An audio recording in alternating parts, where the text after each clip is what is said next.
Hey YouTube, welcome back. So the Happy Home Paradise expansion released just this morning, and of course we're now a couple of days into the 2.0 update to New Horizons, which means we're discovering more and more content. And whilst we're on the topic, if you'd like to see some Let's Plays of the update, be sure to check out my second channel, The Maury Plays, where yesterday we found Brewster and tonight we'll be designing our first home on the archipelago. I hope to see you there.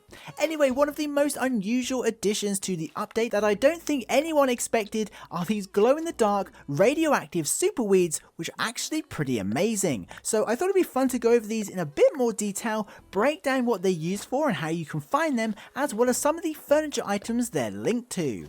Now their official name is glowing moss, but I like glow-in-the-dark radioactive super weed better. Anyway, just like normal, now boring weeds we have on our islands, these are a type of crafting materials that can be collected and used to craft radioactive glowing moss themed furniture and clothing items. But before we dig into these items that can now be crafted with this new material, let's go over how you can find them. Now typically these can be found on Capin's Mystery Island tours. We actually saw our first preview of this in the direct. Sadly, it's pretty difficult to find these islands, especially given we can only visit one island per day. The good news is there is another place you can find them. It turns out they're also a native moss to the Happy Home Paradise Archipelago Islands and spawn in large groups on the cliffs behind the Planning Services office. So if you happen to visit the islands or have purchased the expansion, it's going to be super easy to find them. Don't worry if not though, although the Capin Islands are random, you will find them eventually. Anyway, these can be picked and planted just like any other weeds and come in a variety of stages depending on how old the weed is, and most importantly, can be taken home and planted on your own island.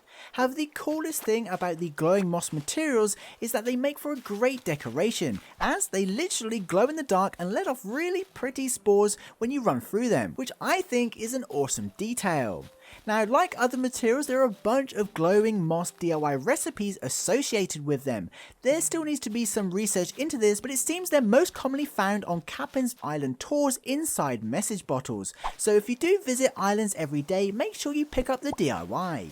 Unfortunately, I haven't found one myself yet, but I still haven't managed to find the glowing moss island either, so that may be why. Anyway, there's probably a chance of finding them elsewhere in the game, such as other message bottles or balloons maybe, but this isn't confirmed yet, so best to stick to the Mystery Island tours. Now, in total there appears to be 17 glowing moss themed items, including the glowing moss balloon, the glowing moss boulder, the glowing moss cave wall, dress and flooring, the glowing moss forest wall, headband and hood, the glowing moss jar, the glowing moss pointed cap and pond, which is possibly my favourite, the glowing moss rug, the glowing moss ruins wall, the glowing moss statues, stool and wreath, and finally the glowing moss jar shelves. And that's only the ones we've discovered so far. There could be more. Now, like most furniture items in the game, they occasionally require multiple crafting materials such as iron nuggets or stones, but some of these items require other items. For example, to craft the glowing moss jar shelves, you need a bunch of glowing moss jars, which I guess is obvious.